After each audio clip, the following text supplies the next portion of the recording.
Well, I'm not sure how else I can prove that I am authentically myself. Oh, hey, everybody. Casey here, host of the Nerdy Photographer Podcast. If you haven't listened to the show before, in addition to providing entertaining and informative photography and business-related information, I also go on adventures with the crew of the Starship Fibonacci. They're my nerdy photo crew. At the moment, we're trying to pass a galactic checkpoint, and the robotic sentry is having trouble verifying my identity. They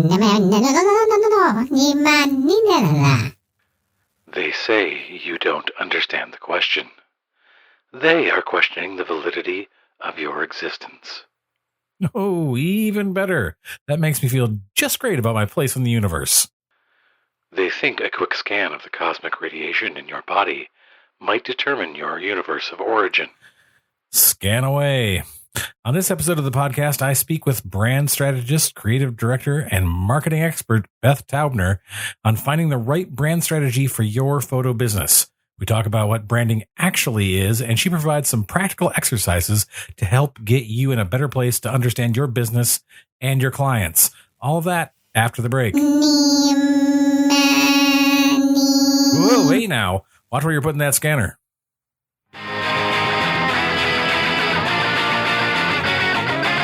Hey, photographers. Have you noticed how the life goes out of your subject's eyes when you tell them how to pose? You say, stand there, put your arm like this.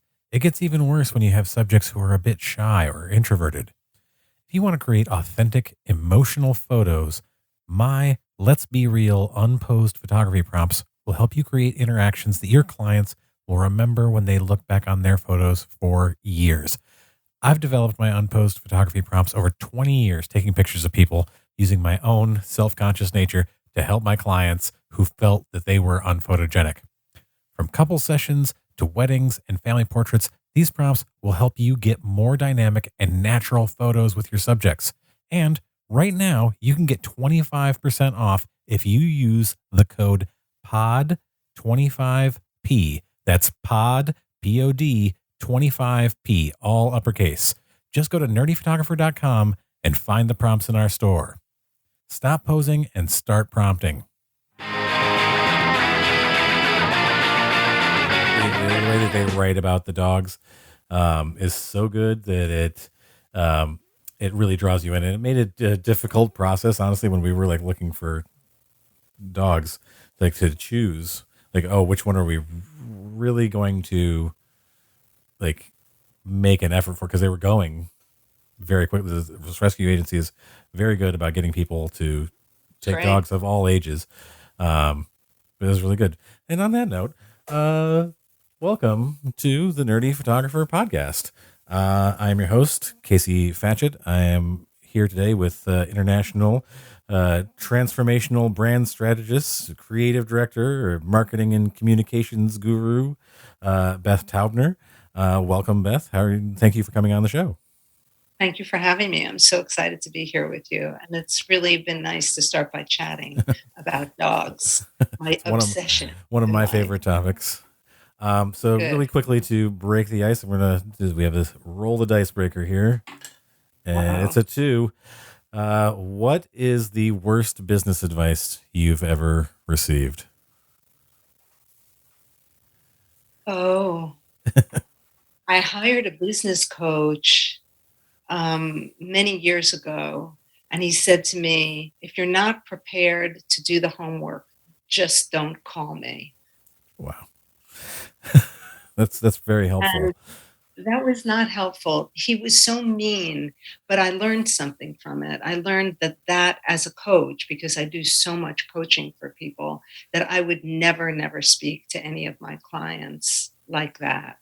Is that, everybody has their own process and the speed at which they work. Right. It's very particular to every individual. But I felt like what he did, and it was a very important time in my life, is that he kicked me through the door. And while I would have wanted to get there in a different way, I think that he felt that his style, the end just was justified by the means, whatever that expression is. The end justifies the means. Like just whatever is necessary to get to the end of it. Yes. But it was really painful That's what I would say. He'd say, "Don't waste my time." Right. And I was breaking up my business at that time with my partner, my business partner. And, I hadn't thought that I was going to have my business by myself. We started our business together. We were very, very successful right out of the gate because we were leaving this global brand consultancy, Future Brand, and one of the new business executives left at the same time. So it's not that we hired him, but he used us as the agency to do all of the work that he was finding for himself. So I would not, I think people have to be handled with care. And so if you find yourself working with someone or wanting to work with someone, I don't mean just in my arena, but in any area, whether it's your optician or your dentist or anyone else, you have to feel that you share some values so that it makes sense for you to be there. Well, they're connecting with you on a one on like in that sort of thing. Like it's about you. It's about like it's not about like I'm trying to teach a class to 100 people all at the same time. Especially if it's a one-on-one interaction. Or like you're saying, especially what you brought up just now with like eye doctor. I have an eye doctor appointment tomorrow, and I need to have a conversation with my eye doctor. And it's a collaborative That's right. experience. It's give and take, and you have to understand what the person on the other side, especially if you're the coach, you have to understand what the person on the other side needs. When I was an actor, the best acting coach, teacher, whatever you want to call him, that I ever had, he just had this way of speaking to each person differently. Right. He just knew exactly what he could just give them a sentence, and he just knew exactly what little phrase to give that person to get where they needed to be. It wasn't like he wouldn't just say to everybody, "This is what everybody needs to do." He knew that each person was someone different and needed a different motivation, or just needed to take a different path. Not everybody gets there the same way. Well, it's interesting that you say that because my first photographer client here in the UK was a really incredible woman photographer. She's very, very gentle. And so she had tried going to marketing people and they would give her a list of shoulds. You should do this and you should do that. And you should do this and you should do that. And she just shut down completely. And what I learned about her is that if I would give her one small thing to do at a time that she could succeed at, that would build her confidence. We could accomplish many, many things in the course of a year. But I couldn't give them to her all at once because that's not what her wiring was. Right. And because my own work tends to be quite psychological in nature, I have to start by getting to know the client on a very, very deep level, whether I'm working with a person or a company. But, before I got into all of this kind of deep brand work that I did, I came from advertising and I was in editorial and I've been in every kind of commissioning seat in the business. And I had this big idea as a young person. I had written my acceptance speech for the Academy Awards when I was about 15 years old. And so I produced some festival films, and I had a very big curiosity about how people tick. And I found that wherever I worked and whatever I was doing, kind of because my own orientation is very quite emotional and intuitive, but very cerebral, that things would kind of move into that direction because I wanted to know, what does this mean and how can I communicate what this means? So Yeah, I think that one of the things that I've worked with several different people on like marketing, like one-on-one on marketing things, and like just getting to like understand where I needed to go. And the one bad experience that I had someone who, just like you were saying, that it sounds very similar to the coach that you had, who would just like give me all these like just a load of like tiny granular things to do, like from the beginning. And I was just like, I felt overwhelmed by like a list of 100 things. And like, this is what you need to do on your website. You need to change the margins, like like a tenth of an inch on your website, and then you need to change this, like the spacing on whatever on the menus, and then you need to do like change. Then here's all these words you should change in your copy. And I was like, okay, there's so many things here. I need to understand. Like, this is something we can get to. I feel like for me, it was like, okay, that can be an end. Like let's like that might be the That's right. like where we get past after we pass the let's have a discussion about my brand and me and my business and who I'm trying to attract first, Right. and then we can get into that and not like that sort of like because I'm not just I felt like that particular coach didn't take the time to understand that I was not every other photographer out there. See, I think that's talking to, we haven't even talked about how I look at this brand meaning thing yet, but that's a misalignment of you and your attributes and that person and their attributes. That's how I see it. That usually when things go wrong like that, and I talk about that when I'm working with someone or giving a talk, whatever, is that once you understand on a very deep level what you're constructed of in terms of what your attributes, your traits are, you then use that as a way of assessing all the opportunities that come your way, whether it's a potential client coming towards you or who you might want to go after, or people who are on your team or your retoucher, or whoever that may be. Usually these are problems of misalignment, Right. in my experience. So that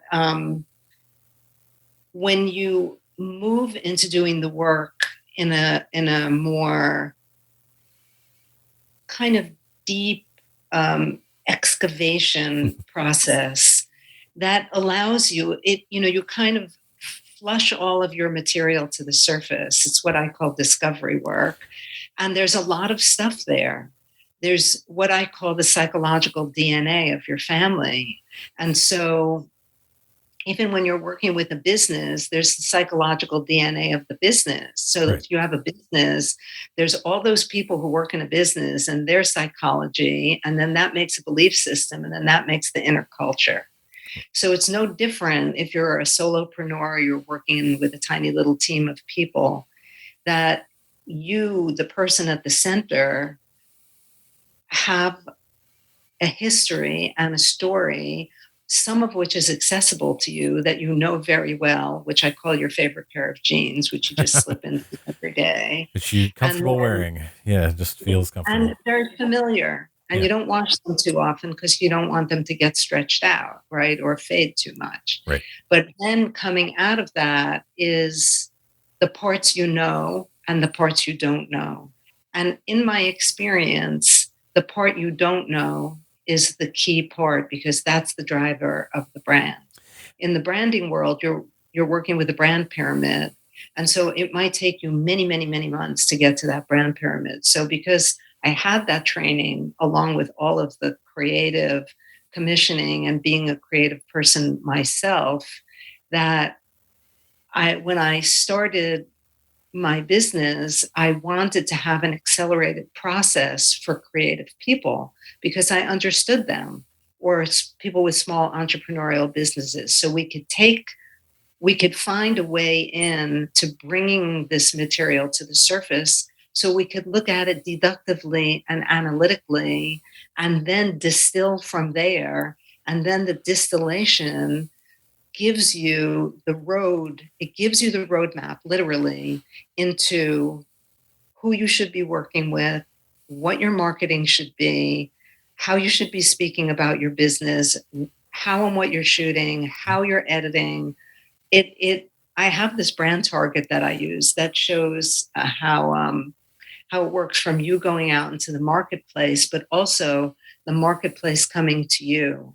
Because one thing that I feel is really important, I made a big note about here, is to mention is that for the audience, perception is fact.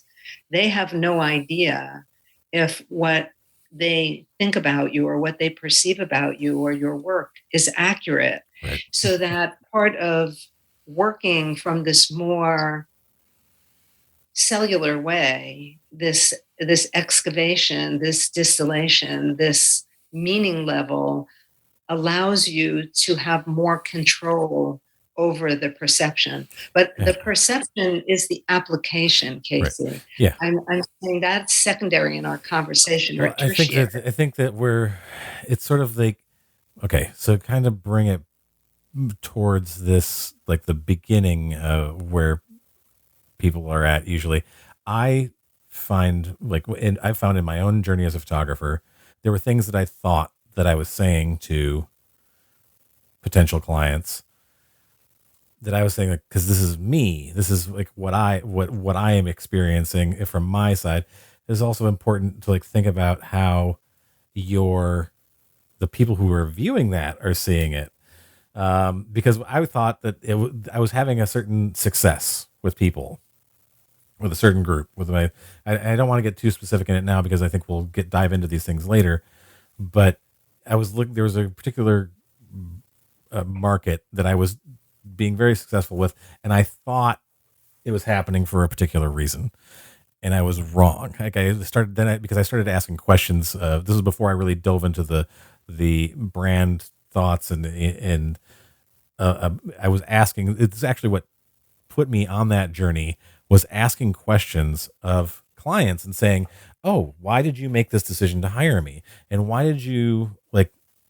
And getting the answers back sent me like, you know what? I really need to rethink this, because I do want people to hire me for the reasons that they were hiring me, but I'm maybe not making that clear. And I think that that's what I see in a lot of, because through this platform, I interact with a lot of photographers in different styles of photography. But one of the things I always try to reach out and say to people, not even in like a paid capacity, is like, you need to not be saying the exact same thing as everybody else. Right. And then I think that that's something like, why, like, this is a question we discussed before, but like, why should photographers be trying to differentiate themselves more from the why rest of should the... they? Is because, first of all, knowledge is power. And I always say the more you know, the more you know. Yeah. So the more that you know about yourself and the material that you're made of, I come at it from a little bit of a Jungian point of view. So I'm interested in the light and I'm interested in the shadow, what the client likes to call the good and the bad. But I don't have that kind of judgment because I've heard everything in my work. It would make your toes curl if I told you I've heard. But I accept people very much without judgment, honestly. And I think differentiation or attributes, these are the words of traditional brand analysis. Why? It's not about differentiation. It's about figuring out, essentially who you are. Brands are marriages of facts. All brands are marriages of facts, so capabilities, what you make or do, and feelings. So those are the attributes or traits. And we could look at any brand and deconstruct it in that way. Now, I have found, interestingly enough, in the UK, is people don't use the word brand the same way that we do. Emotional branding actually started in the UK, but moved very quickly to the US. And then here they think that their brand is about their logo and their website, but that is a tool of the brand. That is not the brand. So this question of differentiation is more about being you, the parts you know, the parts you don't know, and distilling that so that when you define your attributes, you're able to say, is that on brand? Does it follow my attributes? Or Right. is it off brand? And let me say one other thing about that, because people like to work to one attribute. That's what I was saying about your favorite pair of jeans, so that you get in your groove and you're taking your pictures are very similar, and then you become known for that kind of work. And then at a certain point in your life, you think, well, now what? Right. I'm bored, or I need to be doing something else, or I want to start making films, or I want to make a narrative film. And if you have this information that I'm talking about, this distilled attribute married with your capabilities, you can make, I don't even want to call it a transition, you can get your arms around other aspects of your self expression or what you want to bring into the marketplace. So, does that make That sense? makes total sense. And I think that what you're actually like, it really touches on something that both that I've experienced, that I've witnessed with a lot of other photographers, is watching photographers. I think that when you see how they sort of approach, quote, I'm using air quotes here, branding, what they think of as branding is, it's me. I'm like, my personality is what sets me apart from everybody else. They think of that as their, like, I am the brand, and I am like, and I think well, that's not totally untrue. It's also this sort of, you were saying, it's a sort of pitfall that you can fall into, without exploring or delving into, all of the other work that you can do and discovery about yourself and about your self-expression and what you do as a photographer. It You put that work in to discover more, as opposed to just going on the prima facie level of like, this is who I am and this is what my personality is, so that's what my photography brand is. You sort of you need to do the work. You need to do, like, dig Well, in that's more. the thing about life, isn't it? You have to do the work. Like, you're not going to become, really fit by sitting around and eating a box of chocolates. It's not going to work out like that. But because I think it is really important to break the work down into pieces, it is easy to feel overwhelmed, just like what you were saying about, your coach who is telling you to move the margins or do things which can be important, but that said more about that person than it did about you. If unless you had an attribute that was in alignment with that, maybe your attribute is really one of your attributes is really about being precise and meticulous. So that is a light and shadow piece, right? Because the shadow side of that can be about being a perfectionist, or you can't see the forest for the trees, all of those kinds of things. Or you're very rigid in your approach to your work. That's the shadow piece. But on the light side of it, you might be just the person who's just right to be a still life photographer, right? One of the first projects that I ever worked on as a photo editor was to go and work with a still life photographer who was doing a photograph of those Lou biscuits, those Yeah. French biscuits with the chocolate top. Yeah. And I had never been in that situation. I was like a young photo editor, and there were hundreds of boxes of biscuits that had been opened all throughout his studio, looking for the perfect impression on the chocolate. Right. So I think that I don't think it's about your personality. Your personality, I would never use that term myself in my own work, because a lot of times our personality is what I would call as your persona. It's what you zip into every day and it carries you around in the world, but it can be a lot of armor. And so that may be one aspect of one of your attributes, and that's great. Like, if that's part of one of your traits, let's say that you're very humble, maybe that's part of it, and you zip into that every day. It's one And of that's a real factor of about something that's really important to you in your voice and the kind of work you do. I do have a client like that. And when we started working together, maybe 10 years ago, he was very, very interested in making films about people who had these heroic qualities. And that had to do with the psychology of his own family, where he had to take care of the family because his father had a mental illness. And so he became a hero.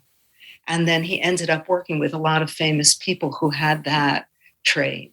So he was very humble, and it was part of this very, very important driving force in his life.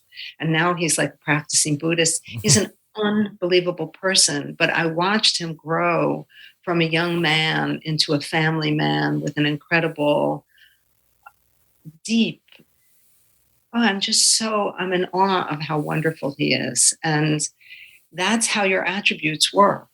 They they give you the opportunity to grow in a way that makes sense. So you're not pivoting all over the place. It's not to say that you're not paying attention to the marketplace. You have to do that because there's trends or there's things that are happening in the world, moving into a recession or, you know, having a war or all the things that we're going through right now or having COVID happen.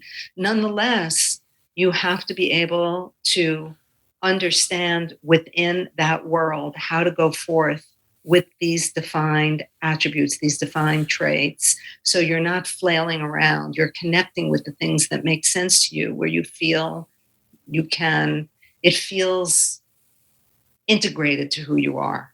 Yeah, I think that when there was a time in my career where I thought like, oh, again, before I did the voyage of self and, brand discovery that I went on, there were things that I thought, oh, this is why people are hiring me. This is how I'm setting myself apart because I'm willing to, one of the things I was doing was I'm willing to let people hire me for the full day of the wedding and they don't have to worry about time limits and like Right. they're just getting and they're getting the whole day and it's such a savings because they don't have to worry about overtime or whatever.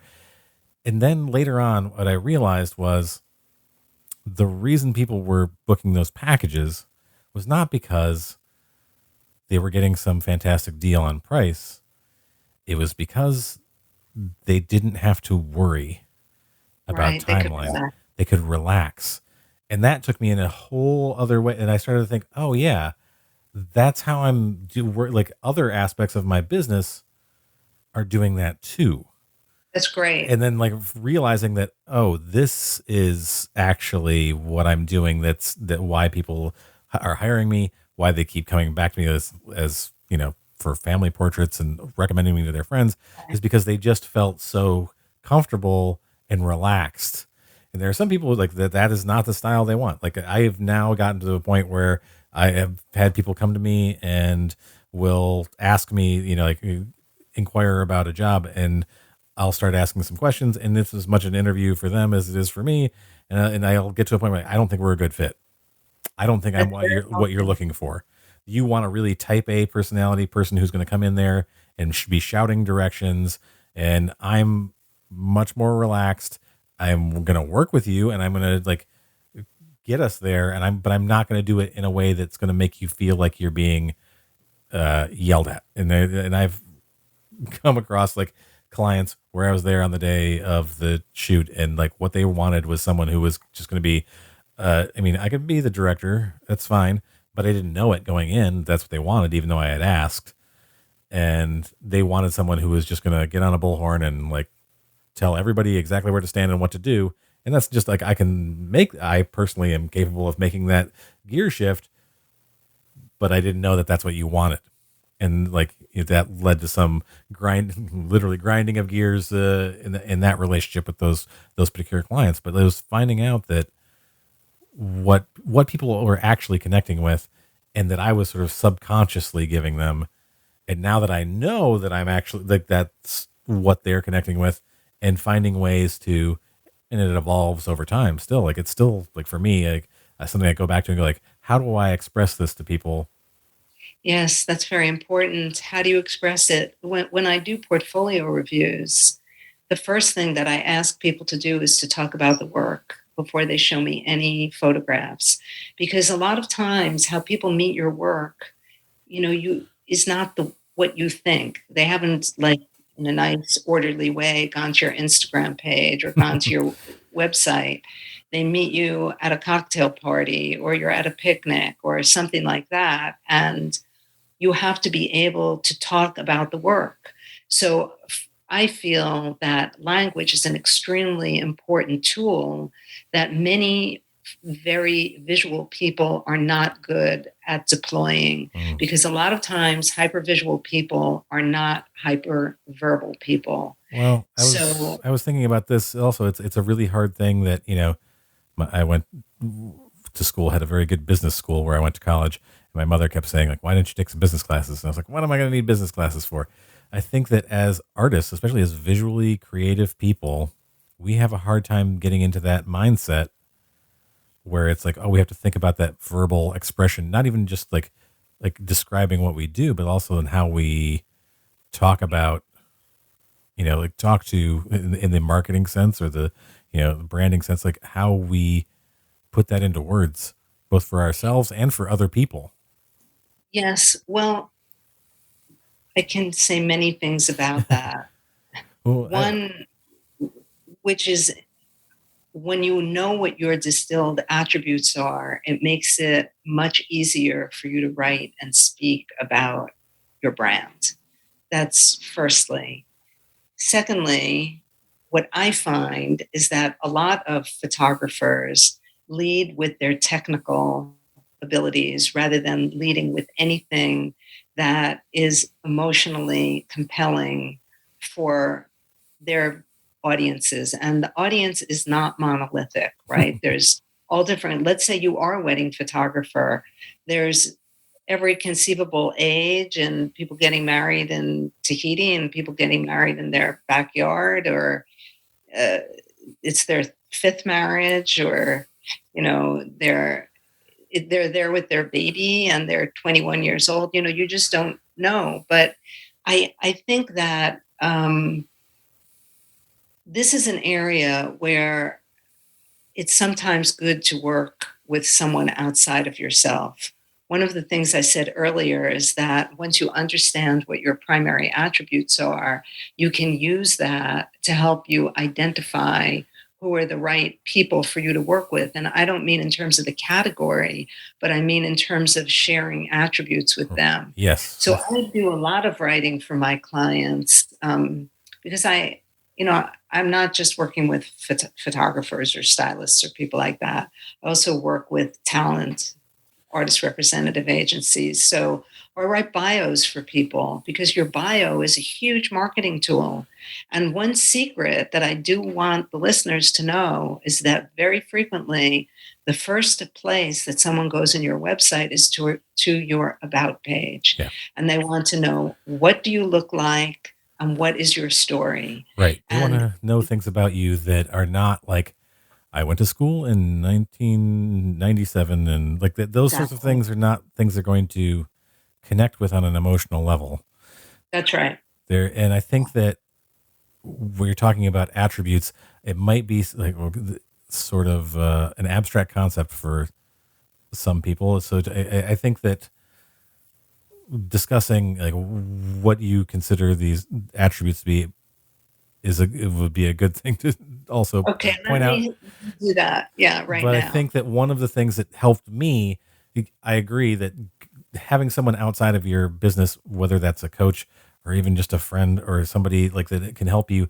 But one of the easiest places to kind of like start that journey for me was, like I said before in our conversation, was asking clients to describe their experience, because that was someone apart from like outside of my own head, because a lot of times we Right. have these conversations in our own head and that with like devoid of the With actual input from reality. somebody Yeah.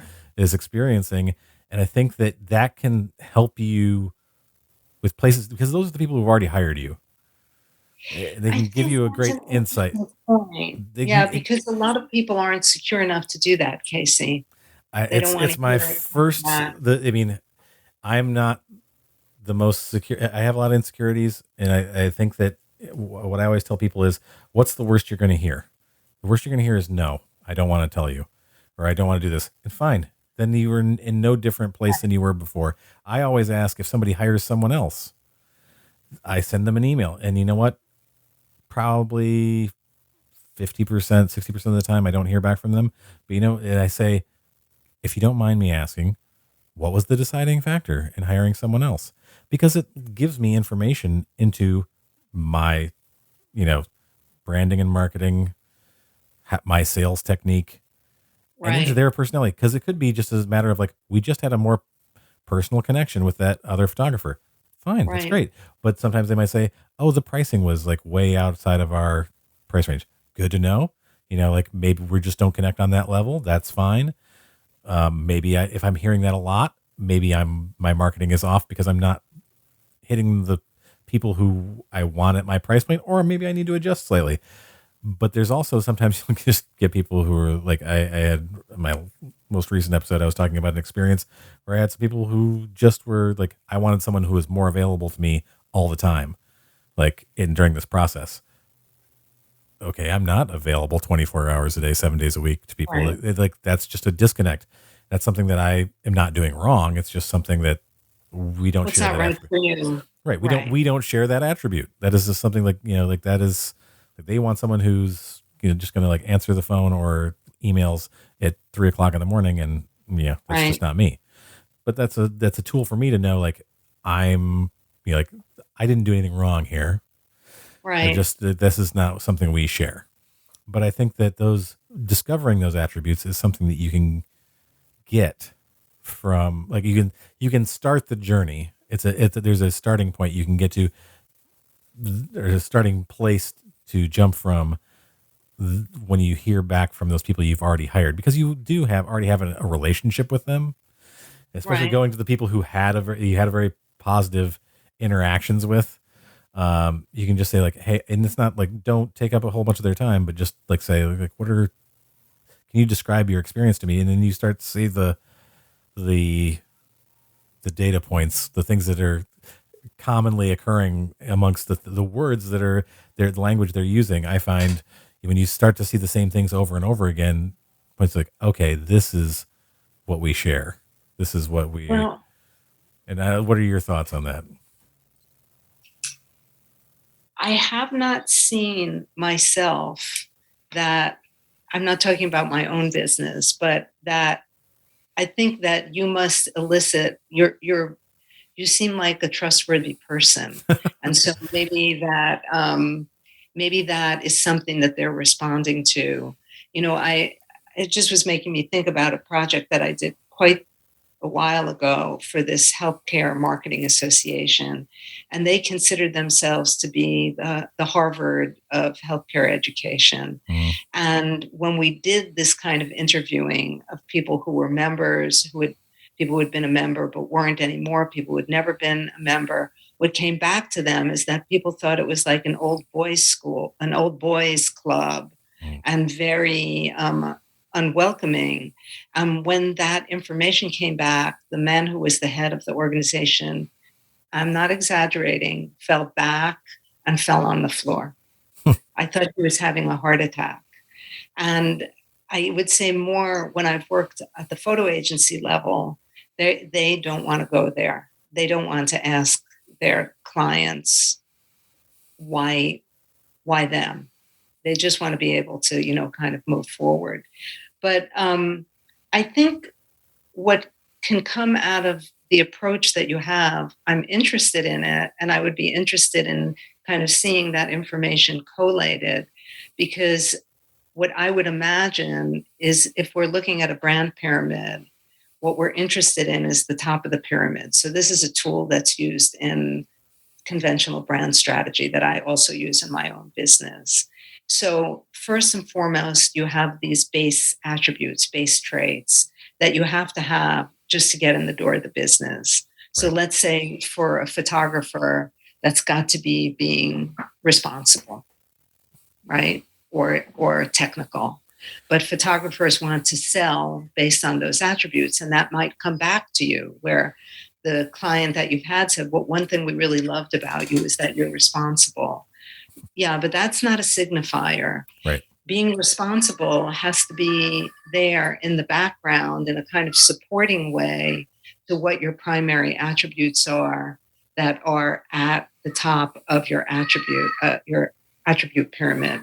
So an attribute is a trait. That's the best way to try to understand what it is. If you are describing like when I describe my best friend, she is unbelievably loyal. She is a warrior. She is such a powerful, powerful woman. And she is the person who makes everyone around her funnier than they ever knew that they could be because she has such an infectious laugh. She's not specifically funny herself, but she appreciates humor in every form. So you get a picture of who she is. That's not a generic description about someone. We're not saying, oh, they're friendly or, oh, they're nice. That's also a place where language becomes important because you need to dial up the language. There's a big difference between being friendly and being, let's say, welcoming. And that may seem like a subtle distinction, but it isn't. It's not. Because welcoming is a big idea and friendly is not. Right. It's one of those things that I think of a lot. Again, back in the wedding industry, the language is like people are like, I capture moments, and it just like every time I see somebody like that is so generic, and so like it doesn't every evoke any. photograph is a moment. Right. Casey, I'm Yeah. sorry to interrupt, but every photograph is a moment. Every photograph is a choice. And then it takes us to the editing part of it. And how you edit has to be rooted in that mixture of your capabilities and your attributes. Right. So if you know what your attributes are and you've done a good interview with your potential client, let's say in the wedding world, you will know what part of yourself to use, what part of yourself to really lean into to make the shoot a success. It doesn't matter from my point of view what category you're in as a photographer or filmmaker or DP or whatever it is that you're doing. It's that you understand who you are. And the other piece about this brand pyramid is what's going on at the top of the pyramid. At the very top of the pyramid, going back to what we talked about a little while ago, is the piece that you don't know. It's the piece that's hidden from view. And that's typically the jet fuel that allows your work to grow. And once that happens from a more emotional visual standpoint, it also expands the marketplace because that's what we want to be able to do. We want to be able to apply work like this to the real world and what it is that you want to accomplish because you want to continue to expand as an artist. I think that's really important. I've seen with a lot of my clients in recent years as they've become really wonderful filmmakers, and we've worked hard on making that happen because it's a different language. Yeah. And people are making festival films and writing these beautiful little narrative shorts and writing feature films and doing feature-length documentaries, or they're doing what they just call as motion. But motion is one thing and filmmaking is something else. Those are two different things. As someone who used to be an actor, like that's right. Like it's a complete a movie and a motion. Yeah, there's in whatever. I won't delve into that too much, but yeah, I completely understand. Two very, very different things. And one of the things you mentioned there was like knowing what what part of yourself or what part of your your brand to like what the attribute is that particular client is looking for as you're having a conversation with them. I always find those like discovery calls with a client. You have to ask questions. And you really have to listen to what people are saying because they're going to give you the answers. They're going to give you the answers that you need to like the answers meaning what to say to them and what part of you they're looking for. Like that's. I want to address something here though, is that you don't want to work to one trait. You Right. don't want to work to one attribute. It's not dimensionalized. You want to work with a group of attributes. And so frequently when I start working with people, they're only working to one attribute.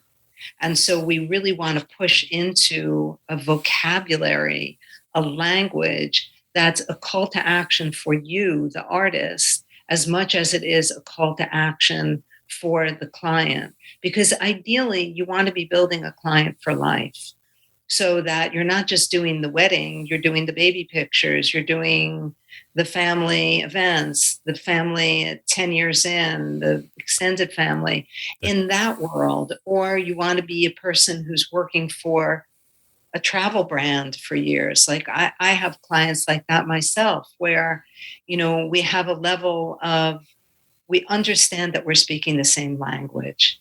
And so that's really important. So that it, I think it's really important that when you start this kind of work, you look at it and you say, this is where I am now, but I'm going to end up in other places. I'm going to be able to mine aspects of myself that I feel very comfortable with, but I'm going to stretch into other aspects of myself. And that's going to take me really further along on my journey into, you may decide, many of my clients develop a fine art practice, and that's not where they started when we started working together.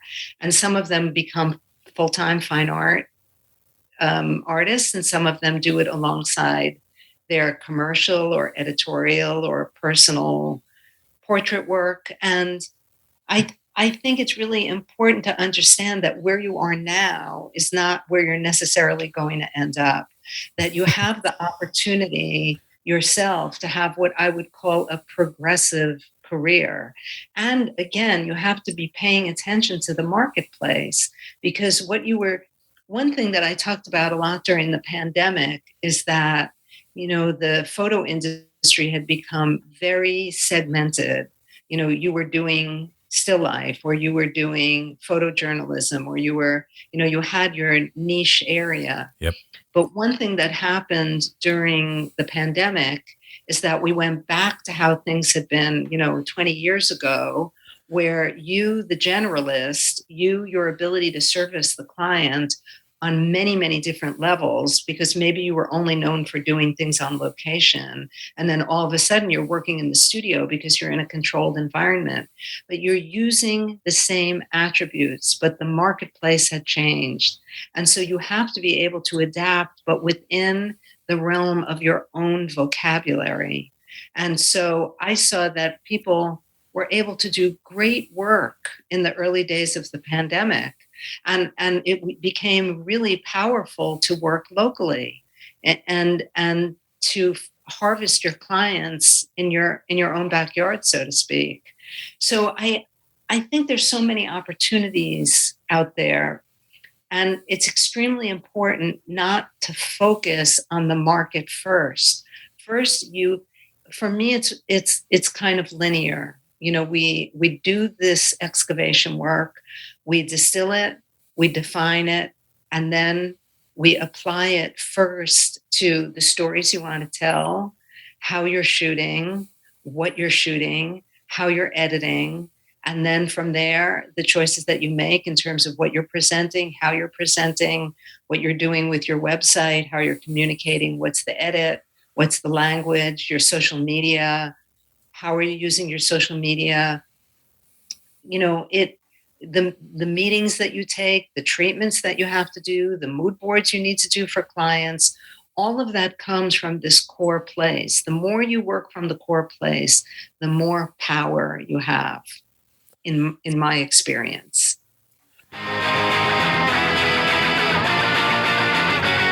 Hey there, listeners. Have you ever tried Audible? You might be thinking that it's just audiobooks, but it's actually much, much more. It also includes sleep tracks, meditation programs, podcasts, and a whole bunch of other stuff. I've had a lot of people tell me that I should start narrating audiobooks. Who knows? Maybe I'll give it a try. Whether I do or not, you can get a free 30-day trial of Audible Premium Plus, or 3 months if you're already an Amazon Prime member, if you head to nerdyphotographer.com/recommends/audible. Get access to Audible's entire catalog of bestsellers and new releases. What are you waiting for? Head to the episode notes and click on that link and start your free trial today.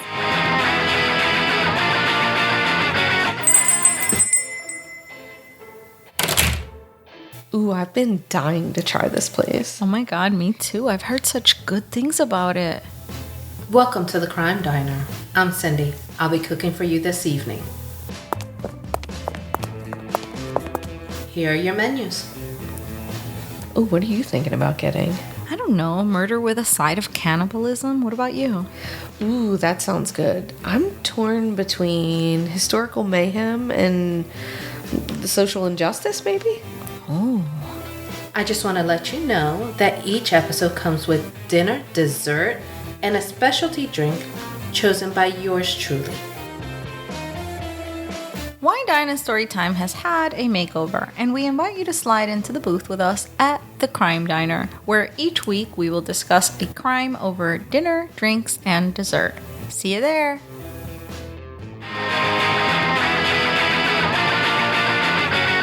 So, what you're saying is all these things that we have all these ways of communicating with clients, no matter like what type of photography it is. That's right. We have to get that information across to them. And you had mentioned language as being very important. And you have to kind of, one of the things that I have experienced in my career is knowing the language that your client or the client that you're trying to reach speaks, and knowing those sort of like the code language, the code words to reaching them are very important. And sometimes that can be a generational thing. But I've noticed in going back to my bio about page, I've made less of a bio and it's more about me, in a sense that, you get to know me more than just reading some very sterile thing, but it has to go beyond that, right? I mean, it has to go beyond Yes. just like sort of knowing who I am, and you have to like reach out there into the world, and it's a constant thing. So what are some things that you would advise as far as like getting that information out to people other than just, what's on your website, what's on your about me page? Well, once you understand what your attributes are, what these peak attributes are, and your capabilities, you have the foundation for being able to write messages. Now, you are going to have a segmented audience, right? We said that earlier. The audience isn't monolithic.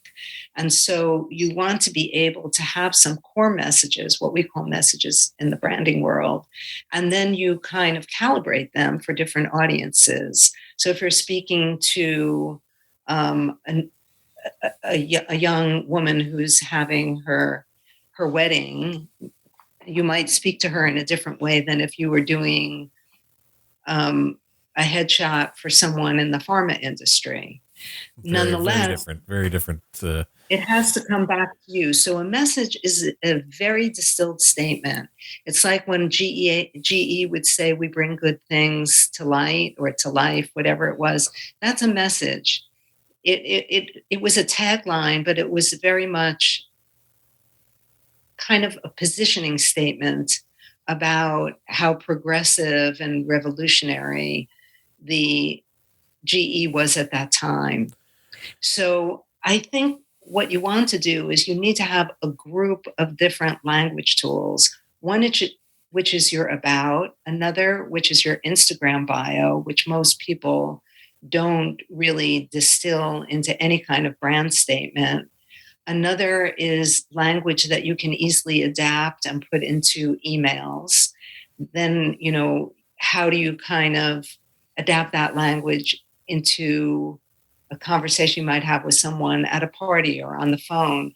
In other words, you want to be able to, I would do this test like a lot of times when I've been at openings or things in the industry, and there'll be 3 different photographers and I'll say, "Hey, what do you do? What are you up to in your work?" And they say, "I'm a still life photographer," like that.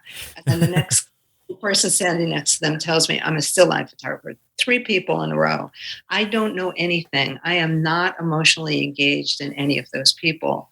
Whereas if one of them said, "My work is incredibly streamlined and aerodynamic, and I'm very, very interested in what our ideas about romance are in combination with shooting in a very, very clean and streamlined way," whether what I picture is exactly what it looks like, I have a connection to you. I think that's the person that I'm going to look at. I'm going to go home. I'm feeling it more. Like I have I'm intrigued, if not necessarily like, oh, I have to check that out. I'm interested in seeing what that is because they got some sort of description there.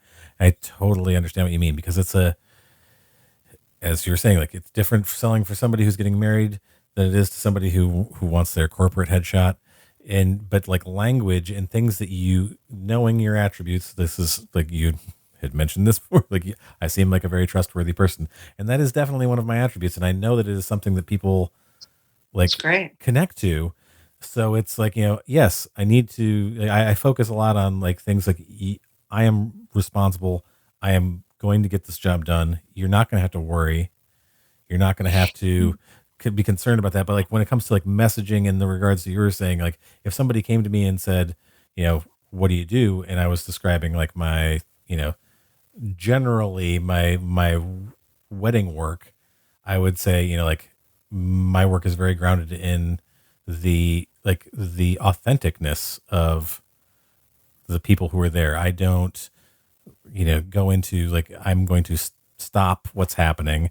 I guide, but it's more a reflection of what is unique about each of those couples as opposed to an imposed viewpoint, like my imposed, like I am. It's a connected viewpoint. Yeah. That's the thing. And going back to what we talked about, remember that responsible is a base attribute for all photographers. Right. Trustworthy and responsible are not the same thing. Because being trusted, where someone is kind of, it's not about handing their money over. In that situation for wedding photographers, someone's putting their heart in your hand. And so if you feel like a grounded and stable person, that's what that kind of trust is about.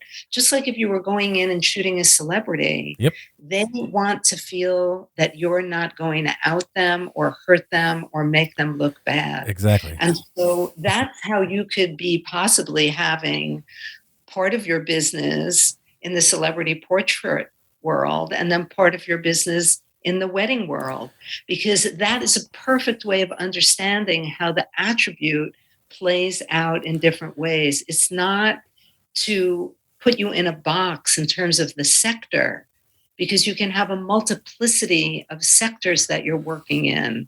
This work is across sector, it's across categories. And so I think that's what you're talking about. But if I were working with you, I would take that word responsible out of your vocabulary immediately. It's not I understand that is like a lower level. It's the trust is. The trust is very significant. When I talk about my work, I say my work it's extremely intimate. And I will tell you that people have told me things about themselves that nobody else in their lives know. And then someone else who knows them will ask me, they'll say, well, when you worked with George, did he tell you, da-da-da? And I say, I'm the Sphinx. Yeah. I can't say anything because that has to be a given in the work that I do. It has to be confidential. And so because it's personal, it's intimate, that I'm not trying to be like a corporate, like those are not my clients. I used to work on big American brands and I liked the experience, but I realized that I was much more interested in this entrepreneurial landscape that where I had a lot of expertise with creative people I could use, but that it also included a lot of other, literary agencies or people in the travel world or in the fashion world. It's all the same to me in terms of the process, but I'm glad that we talked about that, the responsible versus the trustworthy, because you can see that in dialing it up, it makes a significant difference in terms of how the potential or existing client relates to you.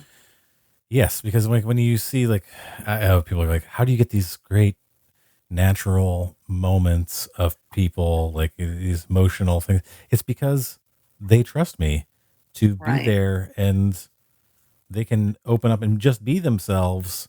And it's the same thing you're saying, like the celebrity portraits and events that I've done. There's until people know me, until I talk to them, And a lot of times there's this sort of, when dealing with celebrities, and people always ask me, like, they always want to ask about celebrities and what was it like shooting so-and-so, or, being in, Right. what are they like in person? And most of the time, my response is they're a person. And we all Right. have these sort of like weird feelings, like, especially I think it happens with celebrities where they are nervous about what the image that they portray, and like, what are you going to take a picture of, and how am I going to be represented? And Because they're carrying around themselves in their persona. right. And you're not necessarily getting to see the person who they really are, like the tender underbelly. Right. So, they want to, are usually traveling with a PR person, so that PR person can make sure that you don't get beyond the persona. So, if you're a person where your favorite pair of jeans attribute is being trustworthy and trusted, that's good. That's like ground zero for you being able to do that kind of work at the same time as you're doing other work with real people. So I think that, we've talked about a really good lesson in application, right? So that you're not in a box. You have the ability to grow over the life of your career and do many different things, but you always have the touchstone of these primary traits, these primary attributes married with your capabilities, with your make or do. And so I think this could be a good time for me to give the audience Yeah. Some practical things that they can practical things to do. Well, one thing that I want to do is to give them a writing assignment, because I make my clients write all the time. And a lot of times people think that they don't like it, but it's an incredible opening into getting that big layer of chatter that we all have off of your brain. And so I'd like you to do this exercise twice for an hour each time, a few days apart. And I want you to do it by hand. Go out, you get yourself a nice little notebook, because research has found that when you write by hand, it really goes directly to the unconscious mind. And put yourself in a location that doesn't stir up any worries. I don't want you to do it at home, in your office, in your studio. Go to a park, go to a library, go to a cafe, and let it out with no judgment. You're going to write about your creativity. That's topic one. You're going to write about how you're feeling about your career. That's topic two. And you're going to write about how you're feeling about how you run your business.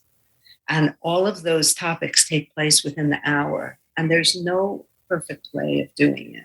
Some people are very repetitive. Some people like a bullet pointed list. Some people write in these long kind of discursive paragraphs. Some people are very telegrammatic writers. It doesn't matter, Casey. The thing is that in doing it, you make space to do the next part of your work.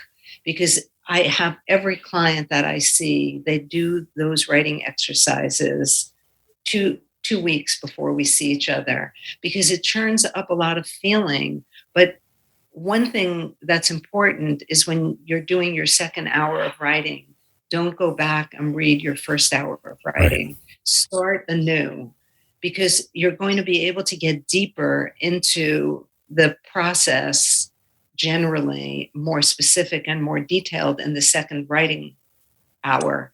But if you don't, that's fine too. It's really, really important to write without judgment of what you're writing. And people will say to me, oh, it's a total crybaby. And I don't see it that way at all. I think that you have to make room. I've experienced that in doing that, you make room to start to operate in a different way. So I like to give this assignment, because it's something that you can start on your own. And I did this when I speak a lot at conferences and shows, and I've gone on what I call listening tours across America, where I go to different chapters of photo organizations and I speak.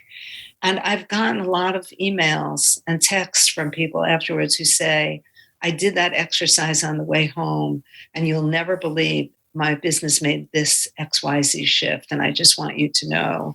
And here I am 5 years later, and I'm still using that, or I go back and I do that exercise every year. Do it again. Yeah. I think that's that sort of introspection, taking the time to be introspective and actually think about it. I think that this is a great exercise for people to do, because it will give them, it might make you uncomfortable to think about, but these are the things that you need to really tackle. Drill into. Yeah, Yes. you need to dig down into those topics and understand them to really understand your business.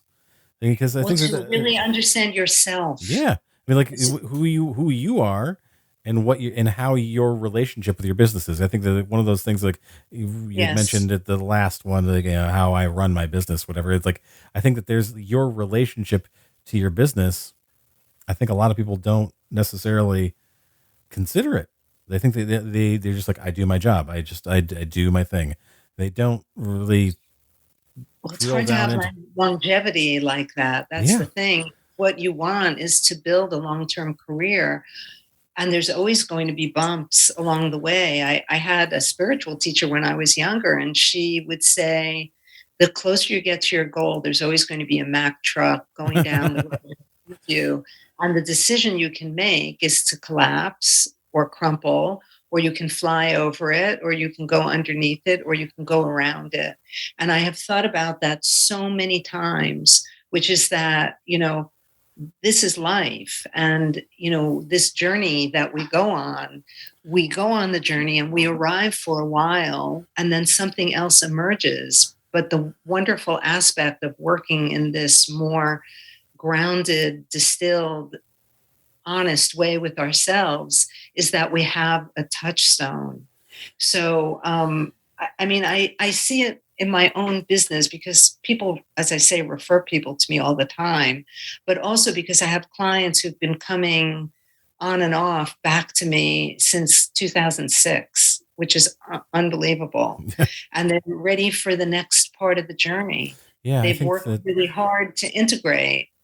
I want to give them another exercise, though, Sure. the audience, another exercise. that That's okay. practical tools are wonderful. Yes, go right ahead. So, another thing that I always talk about, again, both when I speak or when I'm working with a private client, is the idea of becoming a good brand analyst. And so, as a brand analyst myself, you have to be looking at the world all the time and going through the same distillation process, where you look at a brand and you say to yourself, what are their attributes? And I have to say that many of these hypervisual photographers do not like this assignment at all. They don't get it. They find it very painful, because you have to spend some time with it, so that you're looking at IKEA, and what are the attributes of that brand? They're very, very clear. And there's a light side, what you want to call good, and there's a shadow side, what you want to call bad. And we could go down the list and we could say what those attributes are. So you could be doing it with global brands, with major American brands. You could be making, looking at it with, why am I making the decision to go to this local cafe versus this local cafe, this bakery versus that bakery? Why do I wear Vans versus wearing New Balance? What do they mean to me? What do they have to do with my identity?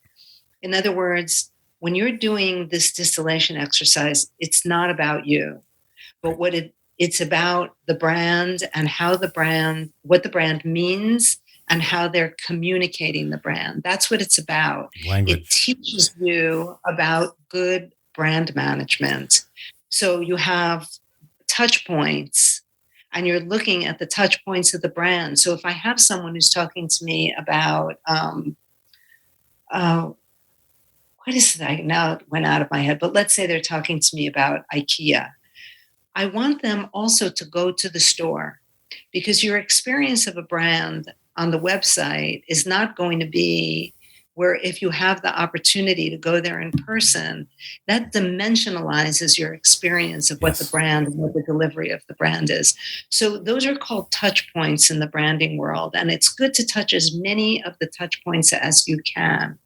So I encourage people to do that work on a daily basis I have my own clients do 2 brands a day for 3 months. And in the beginning, it's a struggle.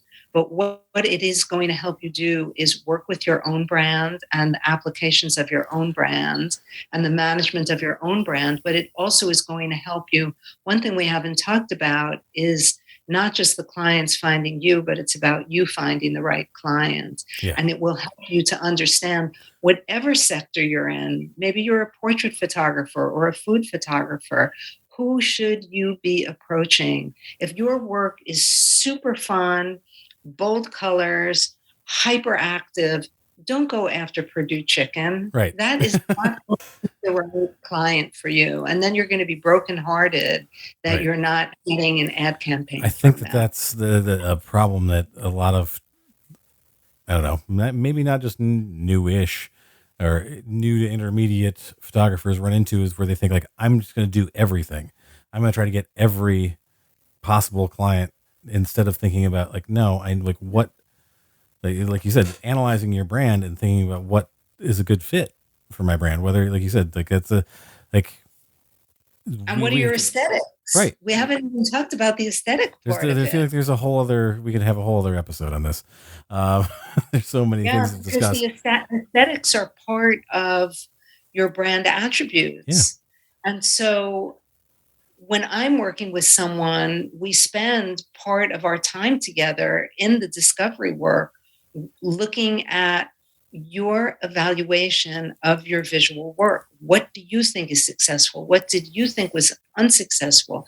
Because it's so emotional for the artists. And a lot of times they judge their work based on their feelings and insecurities. And what you want to be able to do in working from the brand meaning out is to have a more Cohesive idea, like sense of how it, way of understanding how to evaluate your work that is either on brand. It becomes the language of being on brand or off brand. Yeah.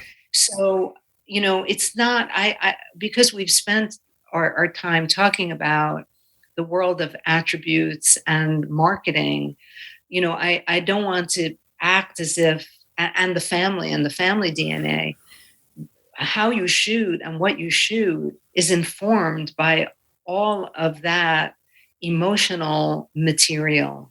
And so it's all equally important, but I don't want to evaluate your visual work or the narrative of your visual work or the narrative of your filmmaking until I understand, and then I can really define the attributes in a full way.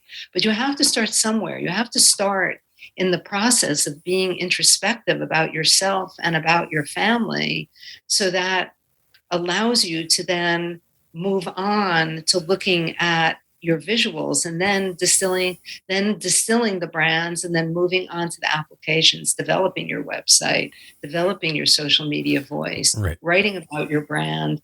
And because you will have been training yourself as an analyst, understanding the marketplace and who your client should be. It becomes, And why you say no to certain clients. Yeah, it takes time, and it takes, I mean, it takes work. You have to put in the introspection. You have to listen to other things. And I've always said to people, like, like just following your like brand analysis thing, like the inspiration is all around you. Like to understand like how you should be communicating with people, and language, like you were talking, like there's like the language that you use to reach a certain segment of your market or whatever, like certain, it's calibration. Yeah. It's not invention. Like when I've worked on bigger projects, like in the healthcare world, we might have 9 or 10 audience segments. So there's a core message, but then it gets changed somewhat Yeah. for each part of the audience. Each segment has a little bit different there's Of a nuance. There's nuance to this, and then right. understanding. All right, I think that's a wonderful place. Like I said, we could keep going for hours. It's been great. Yeah, if you have one piece of advice for someone listening right now, what would it be? Interestingly enough, when I thought about this piece of advice earlier, it was about being in touch with your creativity. Because I do find that sometimes working photographers who are working on assignment lose touch with their core creative drive. And I think it's really important to give yourself permission to play in whatever that may mean to you. Maybe it means taking a ceramics class or doing finger painting or, keeping a visual journal that has no outcome where you just shoot one picture every day for a year.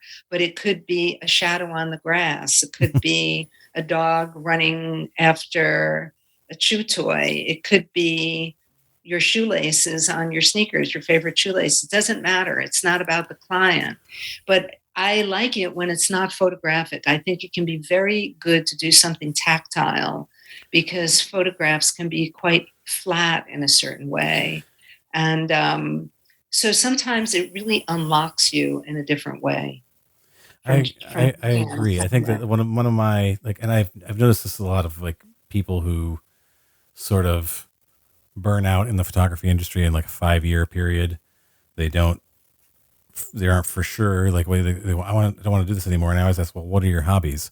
What are the things you do other than photography is my hobby? I'm like, right. Maybe you should have something other than photography that you do that gives you some sort of creative outlet, and you don't have to monetize it. And that's one of the other things I say, you need to have something, like you said, a play, something that it has an element of play to it, because you don't have to turn it into work. It lets you explore yourself creatively and do something that, helps you work in your creativity, but it isn't something where you feel pigeonholed into. I agree completely. Yes, I've been working, I do a newsletter for one of my clients every month. And I've been writing about one of her artists who is very, very, very prolific on a personal level, because the narratives she wants to tell are all about food and the cultural norms in her background and the abundance and love that came through eating together intergenerationally as a family. And she's done tons and tons of zines and books with collaborators from all over the world who come from different kind of ethnic backgrounds that have a similar vibe to them. So she does something every single day, but she's generating them on, either on her own or a collaborator will call her. So she's playing there. Yeah.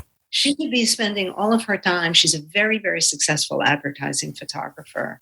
But I've listened to an interview that she did a couple of months ago, and I'm so inspired by her. And then I have another client who did a film a couple of years ago about his children, and he never wanted to bring his children into his work. And I said, if there was any time in the world to do it, this is the moment.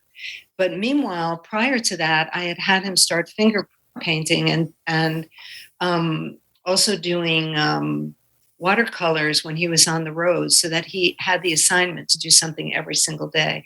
And I have to say, it changed his relationship to his creativity, because he wasn't just working on assignment. So all the things I'm suggesting are things that I see in people I admire, or I see in people that I work with, and that you have to be open to the creative impulse, or I do agree with you, you will burn out, or you will become so formulaic that you're not going to be happy with where you are in your career. And that would be really, really sad. It would be. Hey, listeners, are you looking for a way to support the Nerdy Photographer or just show off your love for photography? Head over to nerdyphotographer.com and go to the merchandise section of our shop. That's right. There's merchandise. There's funny t-shirts, wall art with inspirational photography quotes, mugs for people who drink things, stickers. You take them and you stick them to other things. The kids love these. Going to be huge. So head over to nerdyphotographer.com, click on the shop, and head to the merchandise section to get yours today. Merchandising, merchandising, merchandising. I'm Agent Scott. And I'm Cam, the provocateur. And together we are the Spy Hards podcast. Every Tuesday we decode the best and the worst of spy cinema to decipher if they make the knock list. That's right, the knock list is the need-to-see official classics of the spy genre. The best of the best, so to speak. Nobody does it better. From Bourne to Bond and Powers to Palmer, you can bet we will cover it. So subscribe now and revel in the audio equivalent of a smooth martini.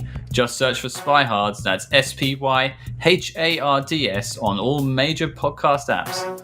And let's just hope you find us before we find you.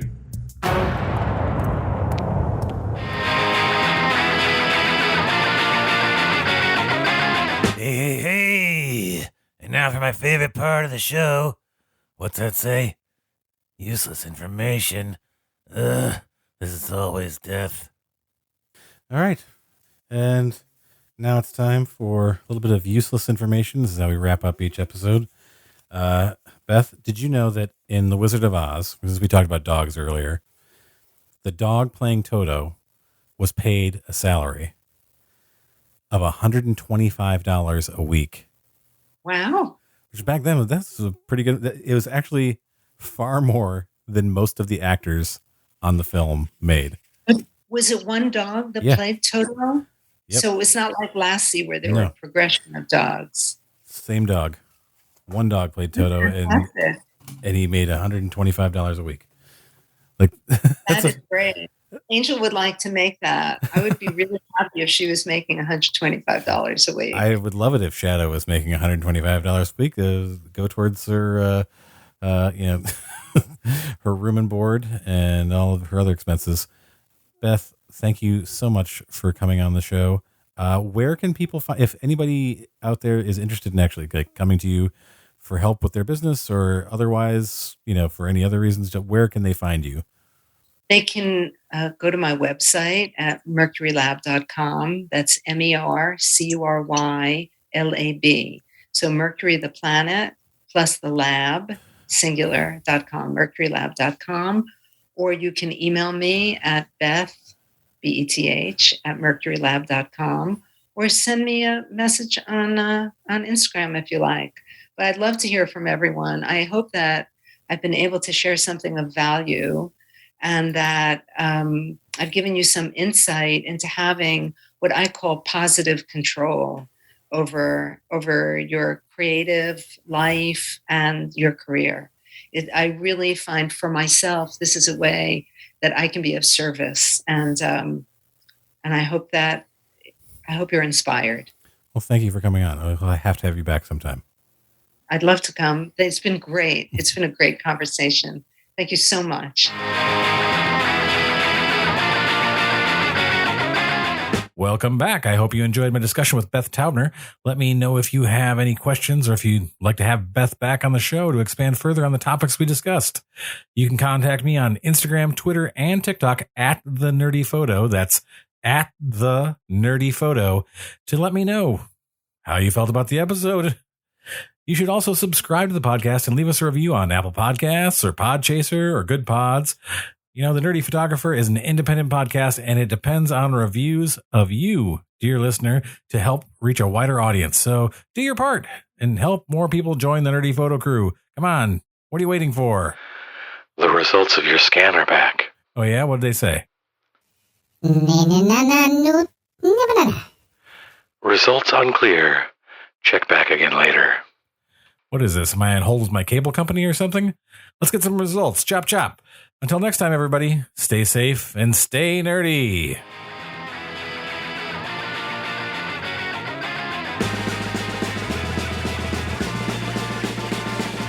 Who's that coming back to town? You better start listening. Who's your heart been beating about? You better listen.